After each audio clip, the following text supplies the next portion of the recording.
Matt, welcome to the Jason Rice Show. Thank you. Appreciate it. Thanks for having me on today. Look forward to talking with you. Well, I'm really excited. Like I said before we came on, look, I got to tell you something, man. The best part of having a podcast is that I get to talk to cool people and get answers to questions that I otherwise probably wouldn't. And like today is one of those days. You own one of the most successful and historically rich organic farms in the country. And as I told you before we got on, Jimlin and I, we just bought some acreage out north of where we live here in Tyler, and our goal is to do organic or regenerative farming. It's something, but also I know I have absolutely no green thumb whatsoever. And so I want to learn about your business, the history. I know just doing the research before we came on, man, what a journey, a generational journey you went on. Then you had the Dean Foods deal. But yet you guys, you've gone up against, like you mentioned before, Coke, Pepsi, these huge manufacturers of beverages. And I can relate to that. My wife, we have a small retail business here in Tyler that she has built over the last going on 13 years. And so we have to compete with Amazon, this little mom and pop. And literally I'm pop, she's mom, and she carries all the weight of it.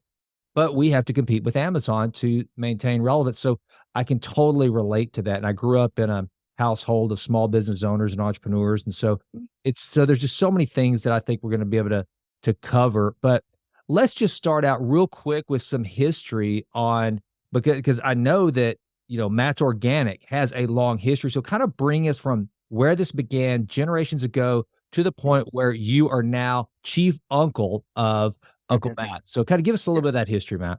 Yeah, I will. First off, congrats on for your wife for 13 years in business. No matter what the business is, that's impressive. Just staying in the game. Most of them fail in the first couple of years. Yeah. So 13 years, that's a great track record. You're doing something right. Keep listening to her, right? Absolutely. 100%, man.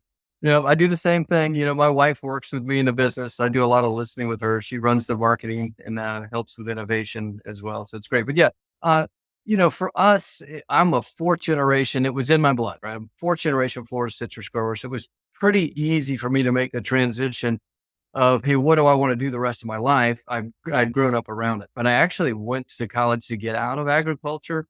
I was ready to do something else. I'd grown up in the hot groves, working in the summers and, basically doing all the labor. I helped my dad with his consulting clients. And so I wanted something, to do different and chase the business dream. But when I came back and started Uncle Matt's Organic, it was the perfect combination because it was my history and love for agriculture and citrus.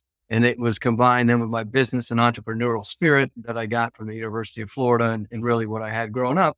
And so those two combined, they tell you, find your passion and it doesn't feel like work. And that's what I was very fortunate and blessed at the early age to do. And so every day I get up, I still love it. I've been doing this for 25 years. I've been self-employed for over 30 years. And so it's what I love to do. And I can't see myself anywhere else and doing anything else, but 4 generations. I had a great grandfather that came to Florida in the late 1800s. He was turpentine. He farmed vegetables. He did cattle. He did citrus. He did all kinds of things just to survive. Right. Luckily for me, passed the love for citrus on to my granddad, and then to my dad, and then to myself. I'm not really good on a horse. So the cattle part, wouldn't have worked very well for me. But really, the love for citrus and the love for agriculture and farming and just, growing healthy food and then health and wellness.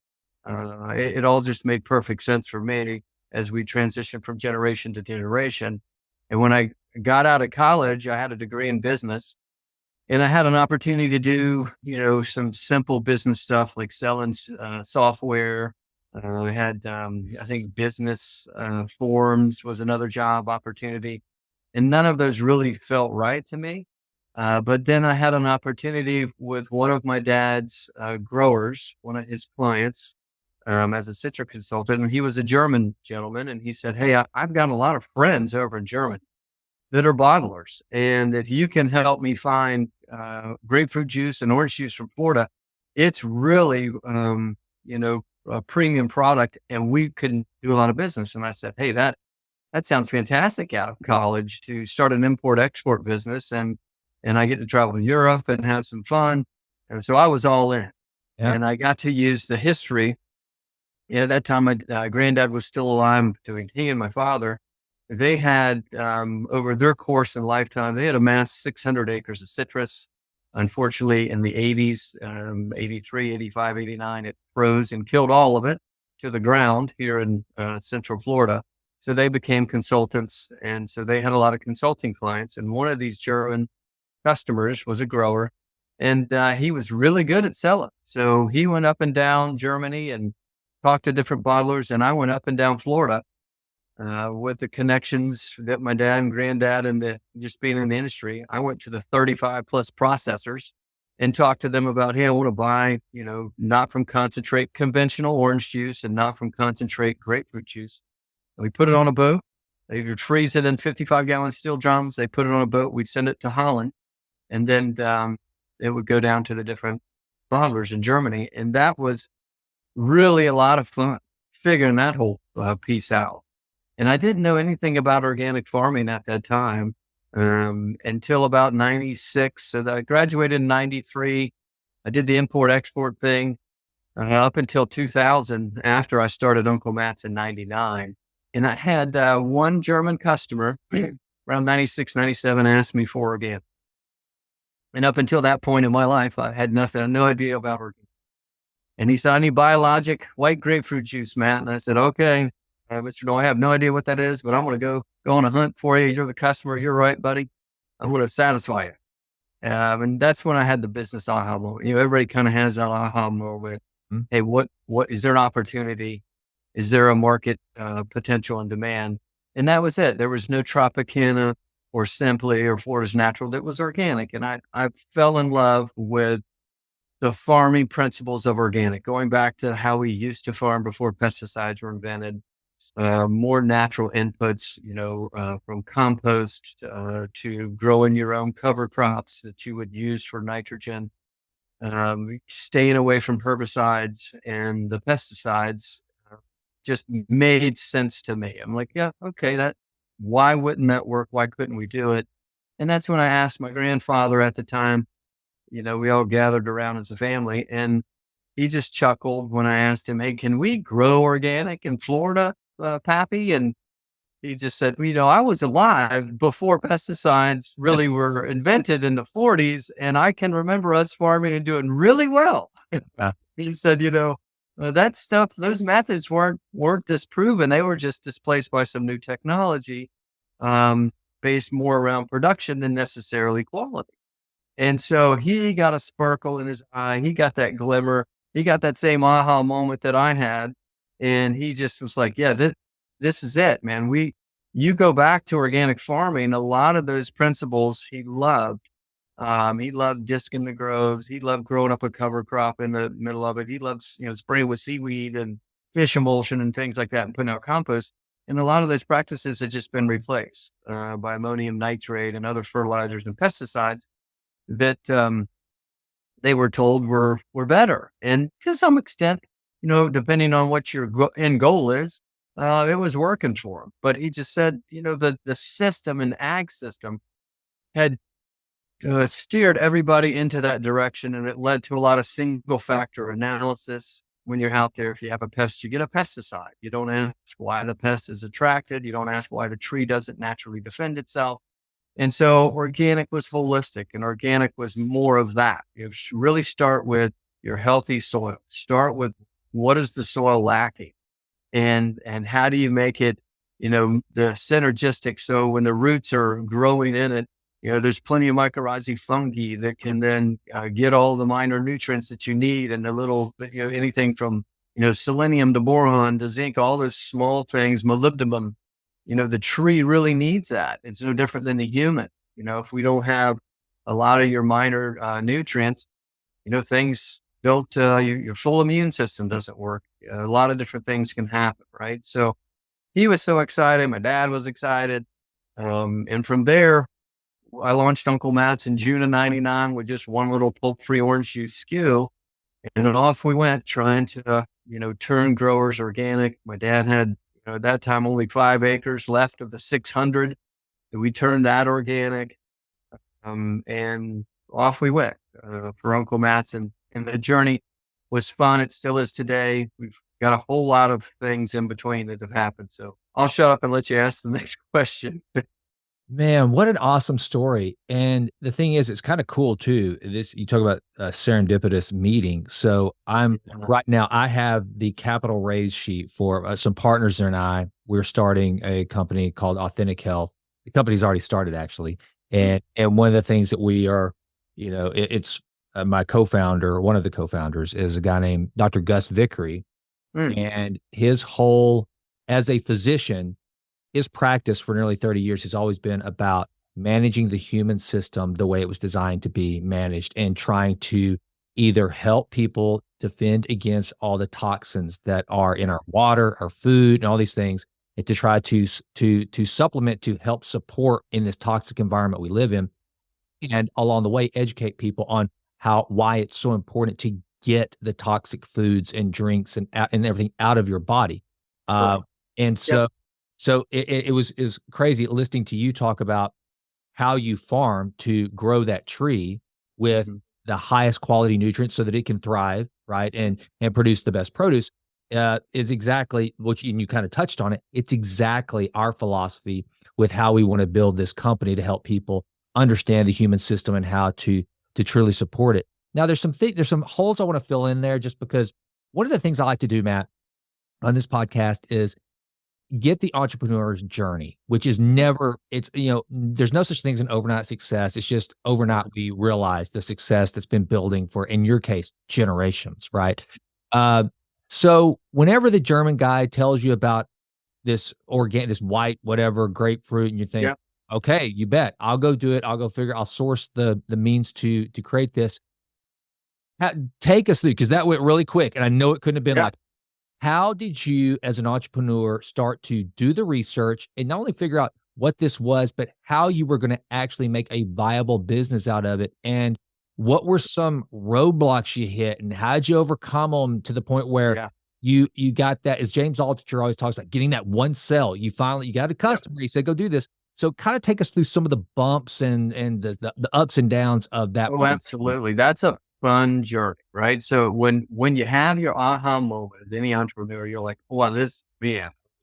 You envision yourself ringing the bell on the stock exchange, like, "Yeah, wow," there's nothing can stop me. I'm going, top of the mountain, here I come.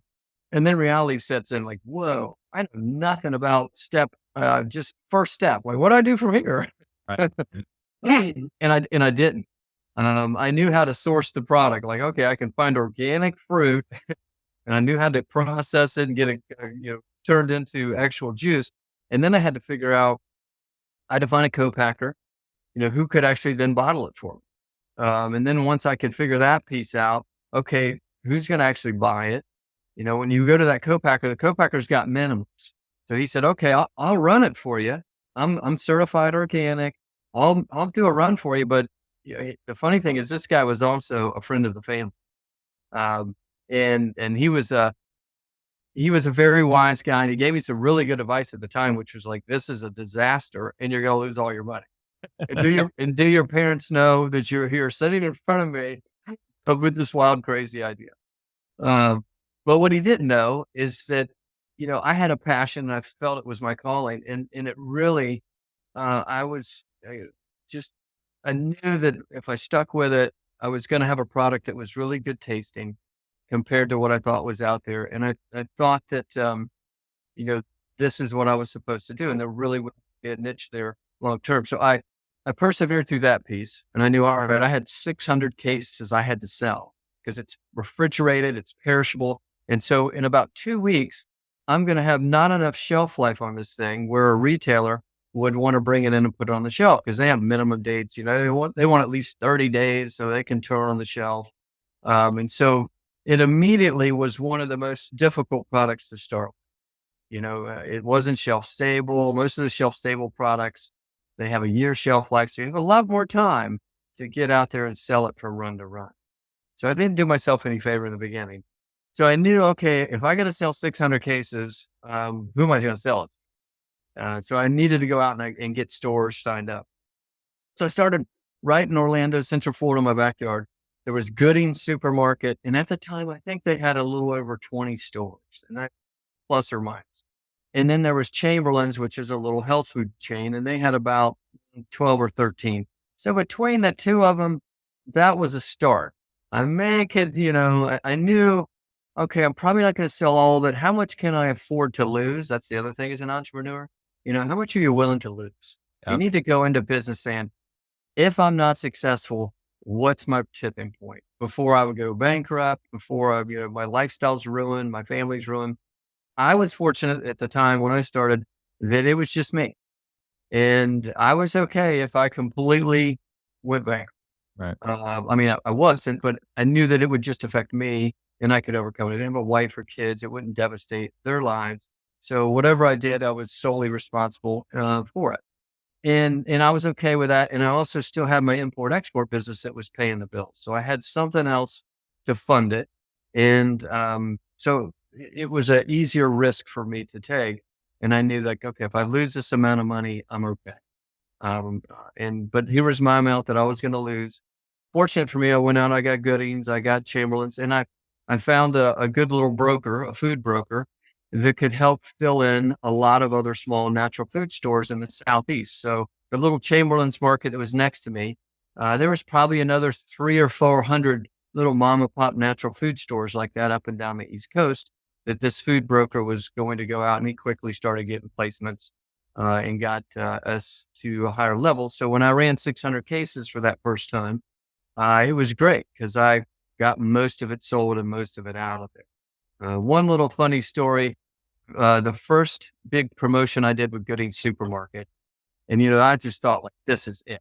Gooding's was this, it was the key premium retail chain down there. So for wherever you're at, it's like a Kroger or Albertsons or a Publix, or the local Walmart for some reason, but it was the place to be, right? They were super high end, big stores. And, I had told all my family and friends, this is this weekend, we're going to be promoting, we're demoing here. Come see me, come buy the product. It's awesome. So as I'm on my way to the store, like that Saturday, the local grocery buyer calls. He said, "Hey, madam, I'm here and I'm looking at your product in the cooler. It doesn't say Uncle Matt's on it. It says Pavage." Well, so Pavage was one of my main competitors, and they also pack at the same facility as me, right? Oh, wow. And I had done everything right in my journey as an entrepreneur. Everything from A to Z, except at the very end, I figured out how to do it, how to label it, what to call it, all the things. The guy in the warehouse mixed up the pallet and shipped the wrong pallet to the store from a big grand opening. So it was just one of those things like, wow, okay, so I can get everything right, and it's still, there's a human element, and people do make mistakes. So we quickly pivoted like, hey, okay, no worries. I'll get another pallet over there to you. Luckily, it was right down the road and it was salvaged. But you can imagine, right out of the gate, whoa, I didn't see that one coming. I thought about all kinds of different scenarios in my head of things that could go wrong, but that one was not it. Wow. Wow. Now, let me ask you this. So, and again, this is crazy. I thought this conversation would mostly be just about me trying to get Jimlin and I into the organic farming business, or not business, but just to be able to grow our own stuff. But also literally being right here at the early stages of launching this company. There's so many things like the co-packing. If you're going to get in the supplement business, you're going to have to deal with co-packing and some white labeling and, custom formulation and manufacturing, all that stuff. So a lot of the things you've gone through, man, this is really good.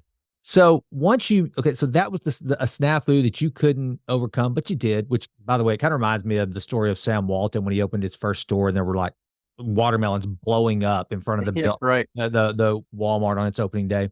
So whenever you started actually getting orders, a lot of people think that the hardest thing is to get the product made, get it, like you said, get it labeled, get it packaged, get it into the store and start making sales. But then all of a sudden, once you start to see some success, then you got to figure out, how am I going to pay for the next level of success?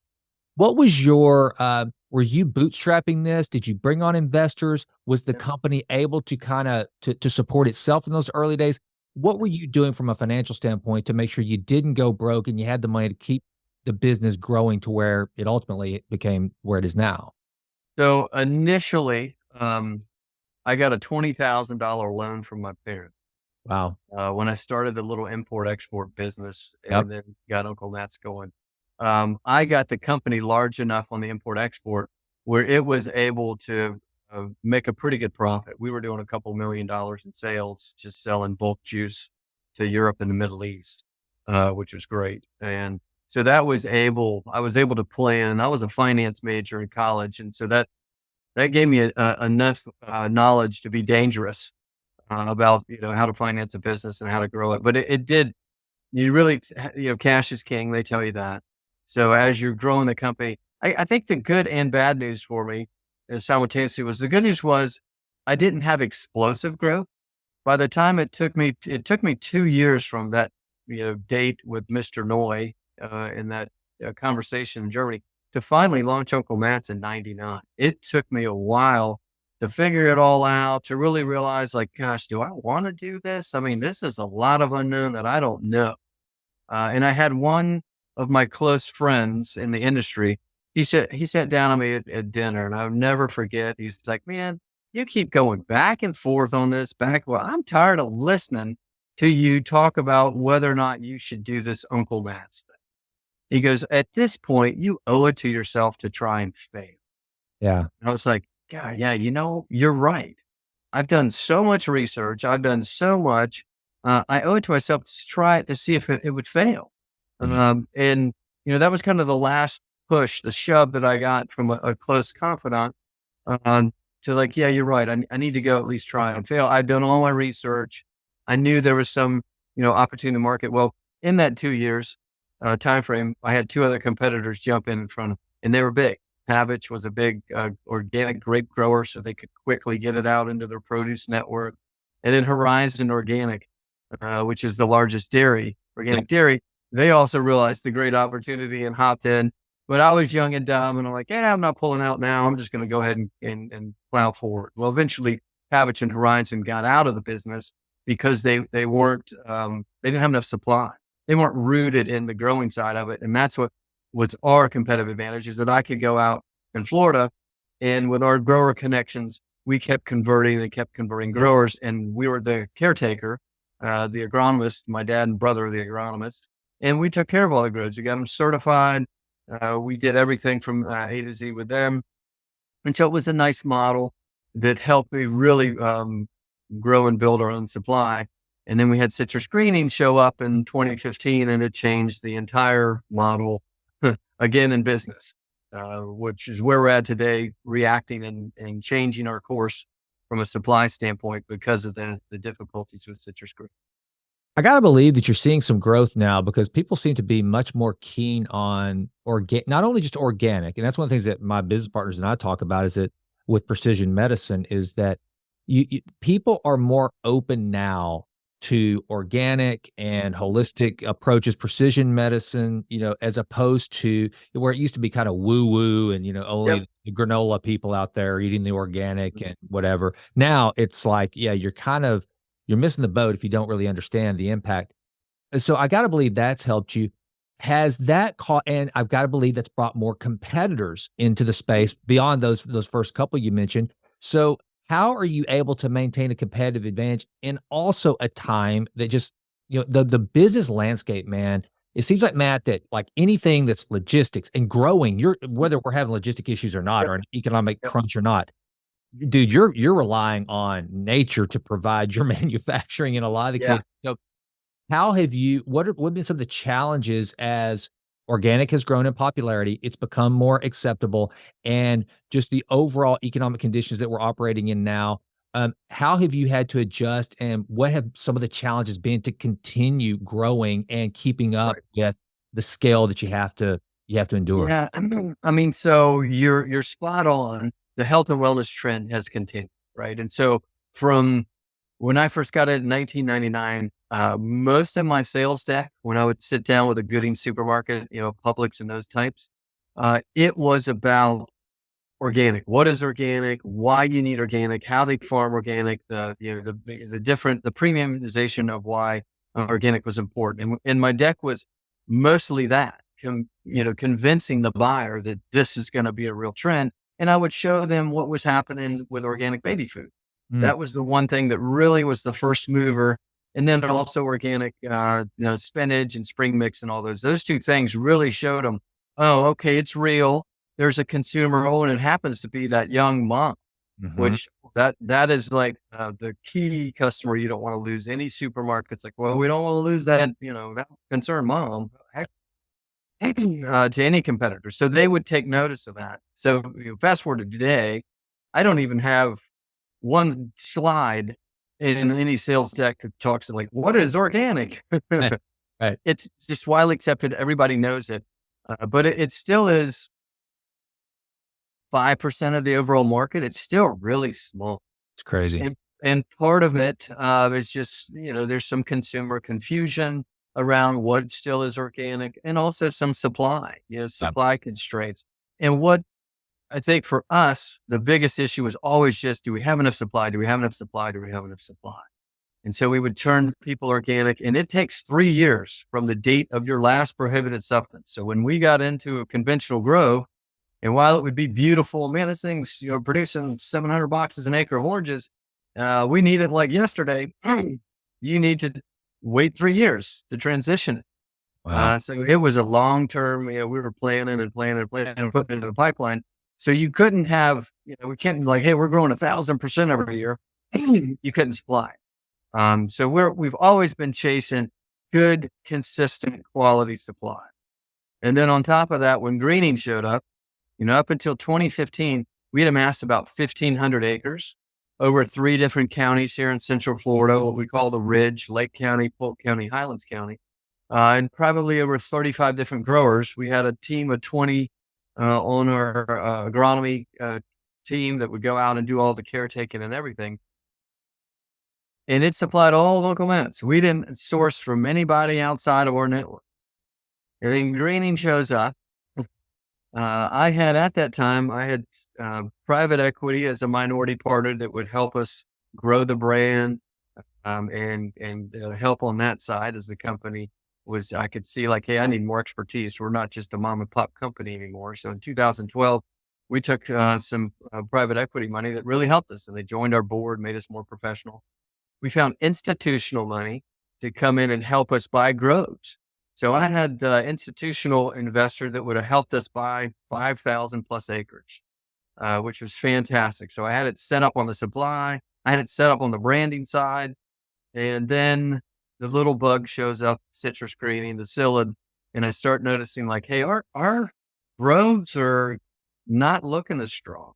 And our conventional guys were definitely not looking as strong around us. They were infected faster and went down quicker than us. But eventually we were like, hey, this isn't going to work. If we can't find a cure, we're going to have to change our course. And that's what we had to do. So literally today, most of our supply, while we're still headquartered in Florida and we're still looking for a cure, we farm about 80 acres that's left, and it's all research. It's all, what can we do to solve greening organically?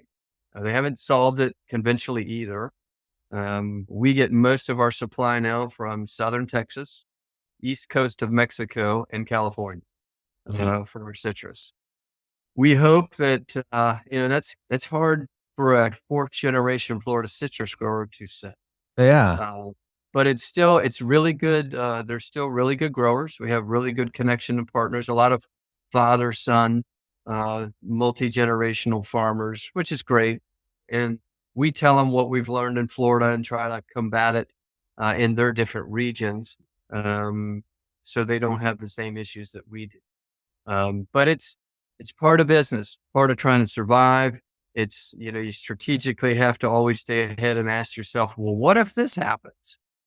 We always would have concerns around freezes or, natural disasters with hurricanes or floods and stuff like that. So we always would have a backup plan of, hey, I know the guys in Texas and Mexico.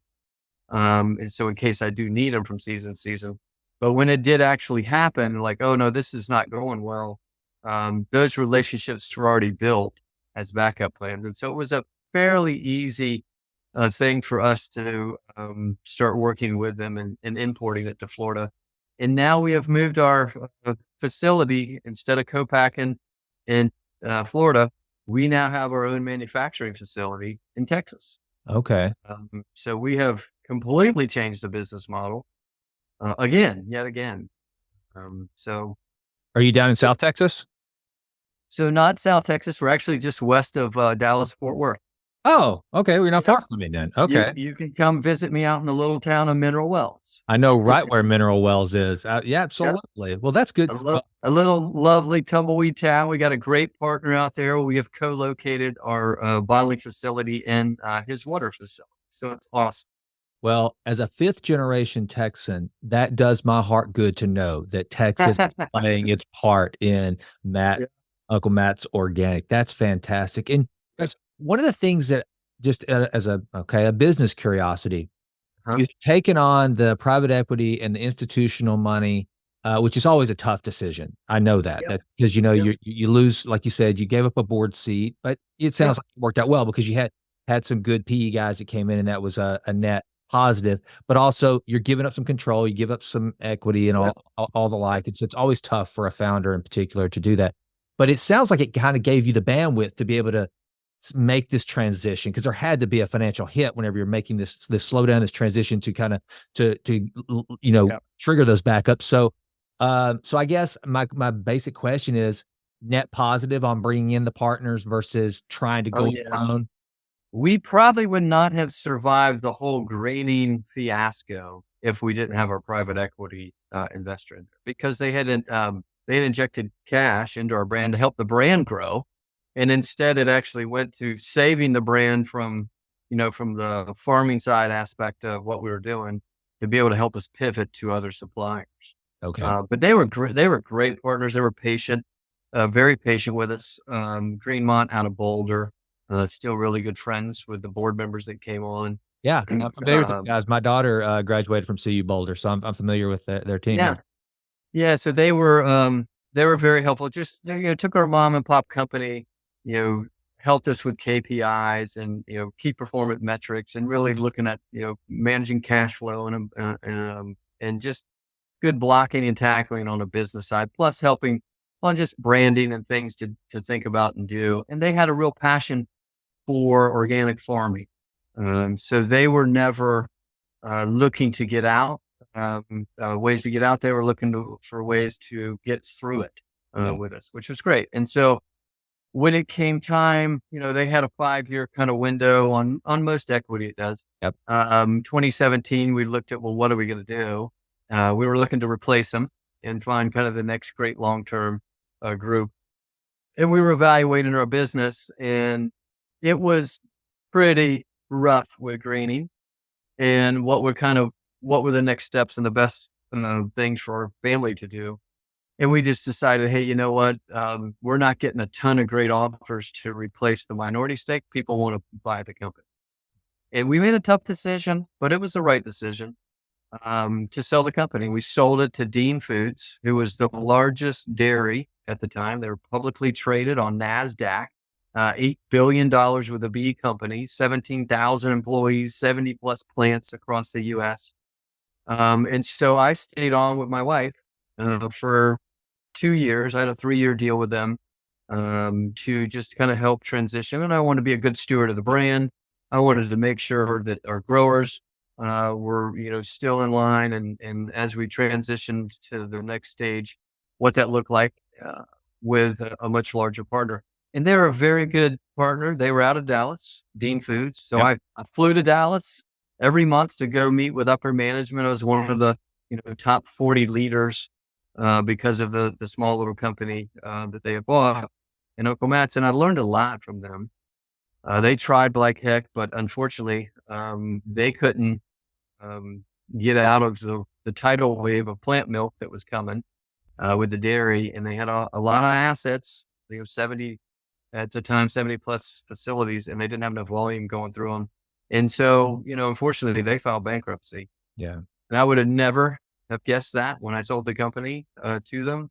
I could have bet everything on it.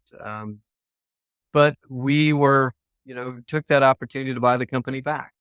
Yeah. And so at the beginning of the pandemic in 2020, we were putting together a group to buy the company back, which is crazy. Yeah, I'm sitting in this little corner office, which, this right here, I'm the only one in the office because like everybody work remote. You Right. may Right. come here.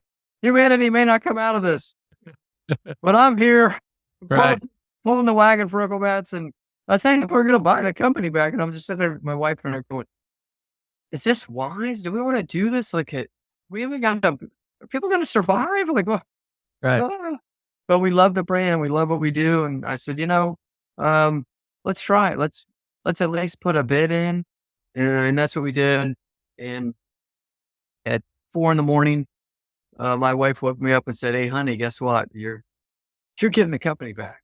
Like, wow, that's amazing. Okay, here we go. We're back at it again. So we rehired some of the same people we had before, and a whole bunch of new people. And we've since doubled the business, and it's been a crazy ride. Coming out of the pandemic, orange juice is cool again. People Yep. realize vitamin C and the power of, antioxidants in orange juice, hesperidin, oringin, things like that that really help against COVID. We had some innovation that quickly we put out in the marketplace that was, we added elderberry to orange juice and we boosted it with C, zinc, and D. Yep. Some real great natural things to do. I kind of joked that was my Covinator product. And it helped a lot of people. It helped a lot of people, just basic nutrition to get their bodies in their immune system to really battle and fight and help. And so we rode a great little immunity vitamin C wave coming out of the pandemic. And we've taken that momentum and just continued to innovate and do great things with Uncle Matt's, and just really proud of our team and how far we've come. And now we're self-manufacturer, which is a whole nother game. Yeah. We are talking about a plant and efficiencies and everything that goes along with being that and doing that. But we're ready for it. We love it. I could stay out there in that little town of Mineral Wells. It's kind of my Disney World now. Now I Yeah. joke, hey, it's like my kid's like, "You going to your Disney World, Dad?" "Yep, I'm heading out to the plant." It's a lot of fun. Well, man, what a great story. I had a friend of mine, their family was much like yours. It was a prepackaged barbecue company in East Texas that they sold to private equity, and it wasn't the Dean's type situation. This was just, I think, essentially bad management. And so they ended up buying the company back, and they were glad to buy it back. It was kind of the same thing. It fell back in their hands. They were glad they were able to protect the brand and bring it back. And so it was a really happy ending. So congratulations, man, first of all, on being in a position to be able to make that move and then executing it. How cool of a story is that? That's Yeah, awesome. we are very fortunate. I love to say God has smiled on me numerous times in my life, and I'm very lucky in that. Well, now let's talk a little bit about organic, Yeah, because and the health benefits are there, but I want to know some of the challenges. And I mean, and you can, if you want, I mean, let's just take this as a tutorial. sure. I'm in East Texas. I've got good water, good sunshine, pretty mild climate. I've got about 30 acres, and I want to start doing organic farming. I'm probably going to grow, Matt, vegetables. I probably don't, probably the best place to grow oranges out here in Texas, in East Texas, but I want to grow There vegetables, you and go. I want everything to be as regenerative as possible. I want to Sure. keep the pesticides out. So Mhm. kind of for that person out there, and then take this also from guiding me, but also you as a big scale organic producer, the Yep. challenges and the things that you're constantly having to look at to make sure you're maintaining the proper metrics to Yep. not only just meet the standards for organic, but to meet them at a high level. Because I'll tell you right now, as just a layperson consumer, when I go to the store, there's two things that concern me. One, kind of weird. If I see something that's marked organic and it's priced pretty competitively, instead of being happy about the competitive price, I think, what corner are they cutting? That's just my mindset. I'm like, okay, what are they really organic, or are Yep. they just have lobbyists that have helped them figure out how to check the boxes creatively? And two, and when it comes to organic, I'm always, I just wanna know what the best is. That's it. I wanna know what Sure. it is organic, or are not all organics created equally? I think that's the question that I want to say. I know I threw a lot there, but kind of No, take no. it from small to scale. So, like in any business, there's kind of what you can do, and then there are things that are much more higher than that bar, right? So kind of like, here's the average, right? So if you just wanted to be an average organic farmer, you literally could say, hey, I, all I need to do is not have any inputs. My land is basically fallow, and I'll just water it and let Mother Nature take care of it. I mean, and you could still, in theory, be certified organic. They really want you to have a program and a plan. So they want to see that you're doing some kind of inputs. So you would need to say, well, I'm at least putting down compost once a year. And depending on your soil, some places it's heavy enough soil, it's got great enough stuff. You don't need to do a whole lot more than that unless you really want to say, hey, I'm chasing production. I want to get a whole lot more production. But in Florida, we're sandy soil. So you need to do a good amount more to that sandy soil. So we do a lot with putting out compost. I mean, we would put as much as 10 tons an acre and more sometimes. And you can either band it under the tree or you could spread it trunk to trunk. We would we'll grow our own cover crop in the middle, right? So like a cowpea, you'll grow a sun hemp, and then we'll cut that back in. And that will also give you free nitrogen, right? So it'll also feed the microbes. I mean, we think about the soil similar because you said it earlier with health and wellness, right? There are a lot of parallels with organic agriculture and health and wellness, and you taking supplements and exercising to eat a right and diet, and saying, the buzzword now is microbiome, right? Yeah. Oh yeah. And it's no different in the soil. It's a microbiome in the soil. It's a microbiome in your gut.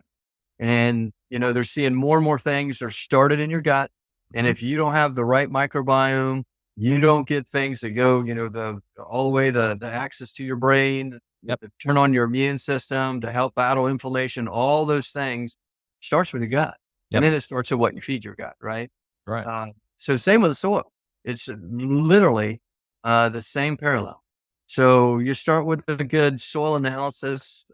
We use an old method called the Albrecht method, and we have Kinsey Ag is a great guy. Neil Kinsey, a good friend of us, and he's a Midwest farmer that we discovered 25 years ago about his methodology. Instead of using the pH method, you use his method, but it really gives us a starting place of where our soil is, calcium to magnesium, and then all the minors.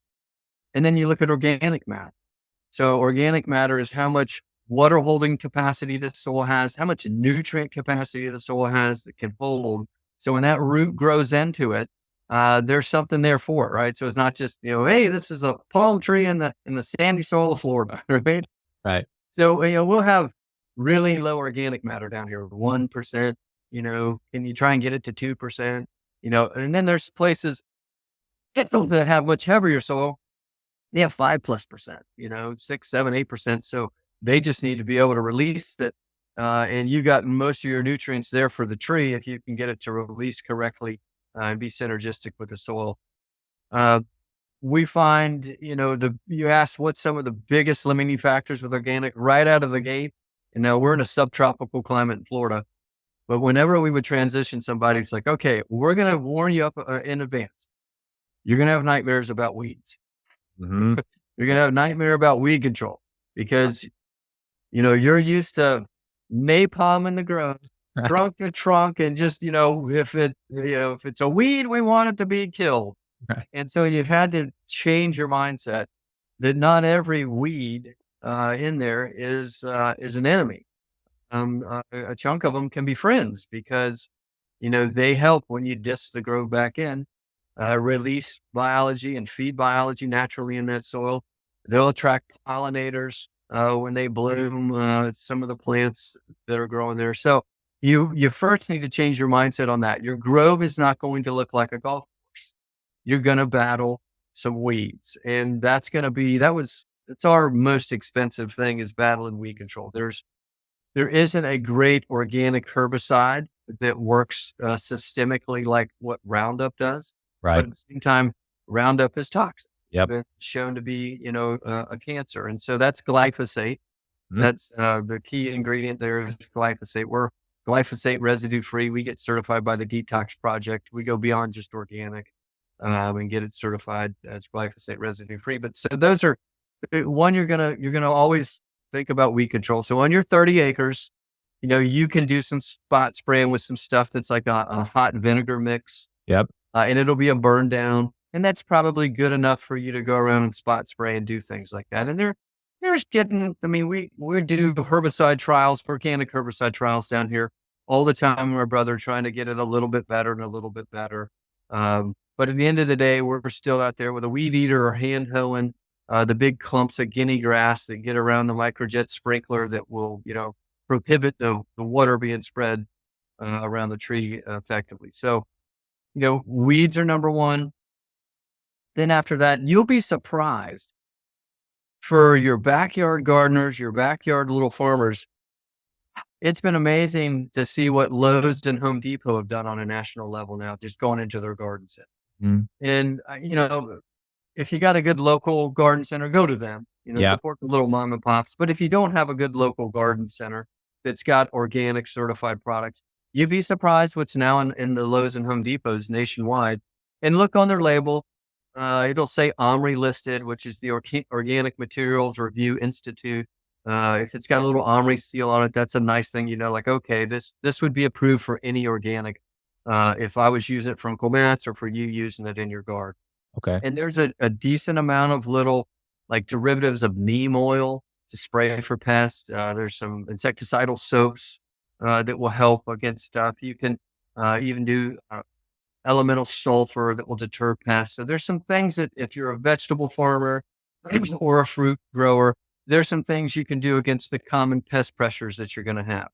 Are they 100% as good as your, synthetic, chemical guys? No, not always. But if you get it holistically right, where the soil's good, and it's feeding the plant right, and then you hit it with some of your natural, botanicals or plant things to deter pests, you're going to have pretty darn good crop. And you're going to have one that tastes really good.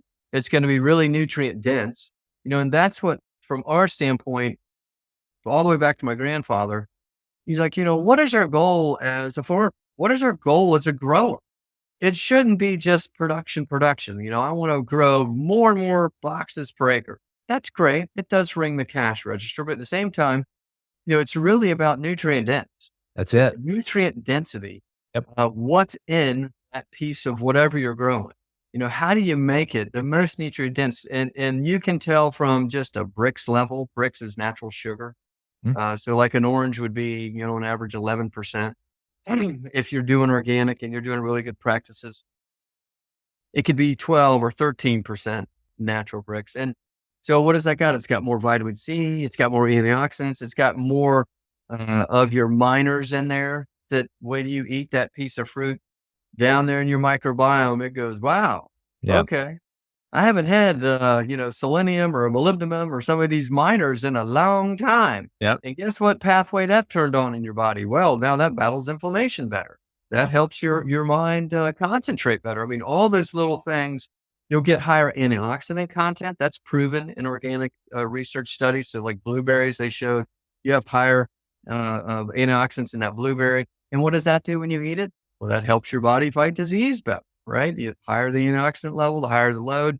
So those are what really helps me every day in our team, is like, that's what we're fighting for. Yeah. And we didn't even get into the part about, the residues of pesticides and the toxicity of those things. I think all farmers are great farmers. I don't want to demonize anybody from that standpoint. So we always just try, let's inspire people to turn organic. Let's inspire them to eat organic. And tell them about the benefits and the great things that they come with.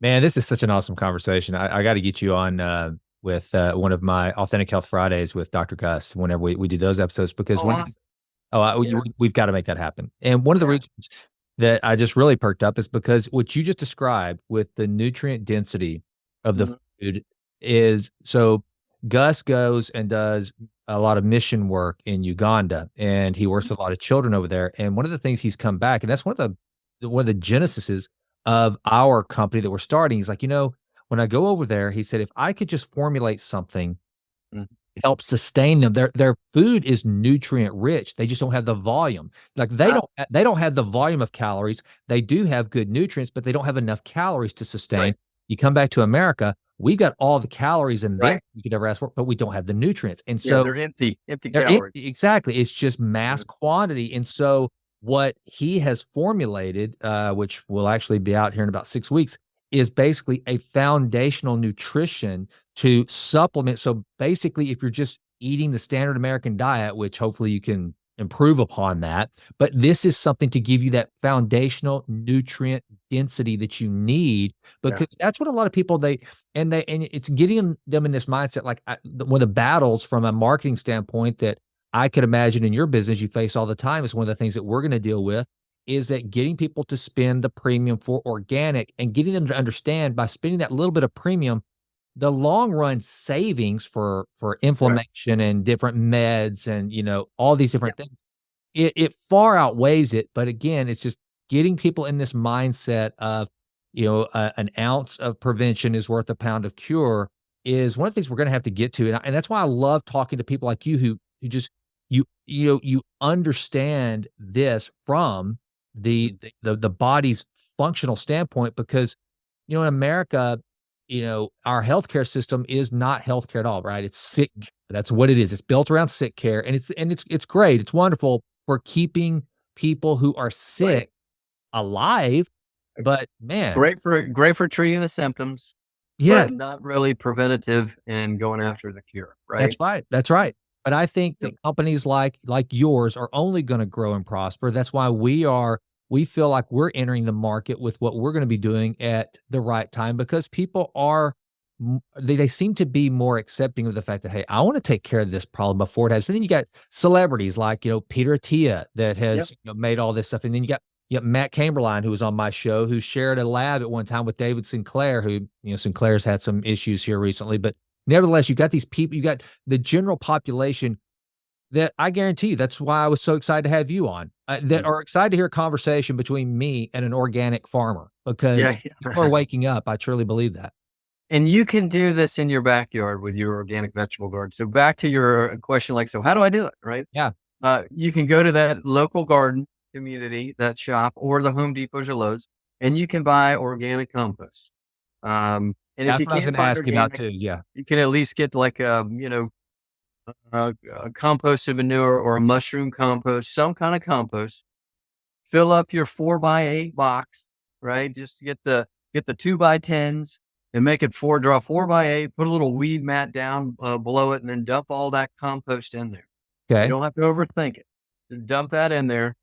Look at your little seed packets for your region. Okay, what time do I plant what item? And put it in there. Water it once or twice a day, and you'll be surprised. Start with green beans. Okay. Green beans are like the quickest easy. You'll be like, man, I'm gonna Dad, you know what you're doing. Right. You won't matter. And green beans are pretty darn hardy. Like there's not a lot of things that eat them. You Yeah. know, humans do, but from a pest and disease standpoint, you'll be surprised. Lettuces, green beans, those are squash and zucchini grow really fast. Now they will get some mildews and things on them, but I mean, it's not that hard to suddenly go, wow, you know what, I can do this. Yeah. And you get a couple of the organic OMRI approved for pest and disease stuff that you could spray on once a week. And you'll be surprised, 30, 60-day crops, you'll have some pretty good success with just Awesome. that. And you don't have to put any more fertilizer down. Just use the compost. The plants will tell you like, whoa, this is great. And if you need to just keep refreshing compost, just put it in, but you don't even need to. We do a lot of community gardens. That's one of the things. Yep. Yep. And we just did one for a school, and people are like, "Man, what did you fertilize these things with?" They're like, "It's fantastic!" Like you just put in a good amount of compost in the beginning, and the plants love it. That's awesome. Well, I'm gonna do that because I actually built a raised box garden for our backyard here, a couple years ago, and we've had off and on success, and mainly the only reason why we hadn't had more success. I mean, Jimlin grows some great stuff out of it. We just haven't tended to it the way we should.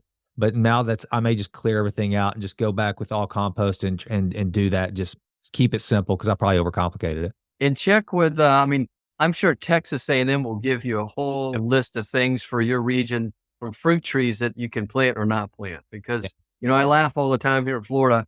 We get some northerners that move in Yep. and they plant all these tropical stuff and this, and then you have some temperatures in the 20s and those things die from Yeah. Yeah. frozen and finished.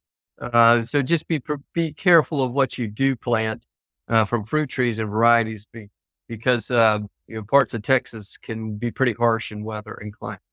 Well, one of the things and shame on me for not checking before we had the conversation. Can I buy Matt's here in Uncle Matt's here in Texas? Do you You have some? can, yeah. So we're in we're Kroger, we're Whole Foods, we're Sprouts. We're working hard on HEB if HEB is listening. We'd I, love to. I Now that can. we're produced in Texas, What about Brookshire's? Okay, so Brookshire's is the BGC. I'm a good friend of Brad Brookshire, the CEO, and that family, but awesome. they're headquartered here in Tyler.